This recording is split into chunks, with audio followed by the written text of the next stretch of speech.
ನೋಡಿ, ನಿಂಬೆಹಣ್ಣು ಸಿಪ್ಪೆದು ತೋರಿಸಿದ್ನಲ್ಲ, ಲಿಕ್ವಿಡು ಮಾಡ್ಕೊಳ್ಳೋದು ಕ್ಲೀನಿಂಗ್ದು. ಅದನ್ನು ಈ ಬೆಳ್ಳಿ ಸಾಮಾನು ತೊಳೆಯುವಾಗ ಕೂಡ ಅಷ್ಟೇ, ಅಥವಾ ನೀವು ಸ್ಟೀಲ್ ಸಾಮಾನು ತೊಳೆಯುವಾಗಲೂ ಅಷ್ಟೇ, ಒಂಚೂರು ಹಾಕಿ ಸವರ್ಕೊಂಡ್ಬಿಟ್ಟು ಆಮೇಲೆ ತೊಳೀರಿ.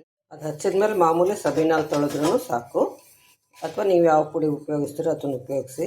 ಇದು ಅಷ್ಟು ಅಡುಗೆ ಕಟ್ಟೆ ಕೂಡ ಕ್ಲೀನ್ ಮಾಡೋಕ್ಕೆ ತುಂಬ ಸುಲಭ ಆಗುತ್ತೆ. ನೋಡಿ ಎಷ್ಟು ಹೊಳಪು ಬರುತ್ತೆ. ನೀವು ಹುಣಸೆಹಣ್ಣು ಅಥವಾ ನಿಂಬೆಹಣ್ಣು ಹಾಕ್ಕೊಳ್ತೀರಲ್ಲ, ಅದ್ರ ಬದಲು ಹಾಕ್ಕೊಳ್ಳಿ. ಯಾವುದೇ ಸ್ಟೀಲ್ ಆಗಲಿ, ಹಿತ್ತಾಳೆ ಆಗಲಿ, ತಾಮ್ರ ಆಗಲಿ, ಬೆಳ್ಳಿ ಆಗಲಿ, ಇದನ್ನು ಮೊದಲು ಹಾಕ್ಕೊಂಬಿಟ್ಟು ಹಾಕ್ಕೊಂಡು ನೋಡಿ, ಹೊಳಪು ನಿಮಗೆ ಗೊತ್ತಾಗುತ್ತೆ. ಮನೆಯಲ್ಲಿ ತುಂಬ ಶಂಖು ಹೂ ಬಿಟ್ಟಿತ್ತು, ಅದಕ್ಕೆ ಅದನ್ನೆಲ್ಲ ಕಲೆಕ್ಟ್ ಮಾಡಿ ಪೂಜೆ ಮಾಡಿದ್ಮೇಲೆ ಫ್ರಿಜ್ಜಲ್ಲಿ ಇಟ್ಟಿದ್ದೆ. ಈಗ ಒಂದು ಸ್ವಲ್ಪ ಕುದಿಯೋ ನೀರಿಗೆ ಹಾಕಿ ಒಂದು ಸುತ್ತು ಕುದಿಸಿ ಅದಾದಮೇಲೆ ಸೋಸ್ಕೊಳ್ತಾ ಇದ್ದೀನಿ. ಆರಿಸಿದ್ದೀನಿ. ಈಗ ಚೆನ್ನಾಗಿ ಮುಚ್ಚಿಡೋಣ ಸ್ವಲ್ಪ ಹೊತ್ತು ತಣ್ಣಗಾಗೋವರೆಗೂ, ಆಮೇಲೆ ಕಿವುಚೋದು. ಇವಾಗ ಇದನ್ನು ಈ ರೀತಿ ಹಿಂಡ್ಬಿಡೋಣ ರಸ ಎಲ್ಲ.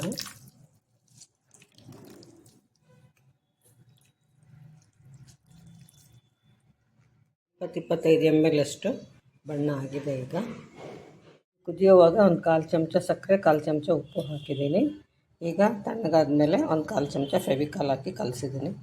ರಂಗೋಲಿ ತೆಗಿಯೋವಾಗ ಡಲ್ಲಾಗಿರೋ ಬಣ್ಣಗಳಿರುತ್ತಲ್ಲ, ಮಿಕ್ಸ್ ಆಗಿರೋದು, ಅದಕ್ಕೆ ಈ ಬಣ್ಣ ಹಾಕಿ ಕಲಸಿದ್ದೀನಿ. ಒಣಗಿದ್ಮೇಲೆ ನೋಡೋಣ.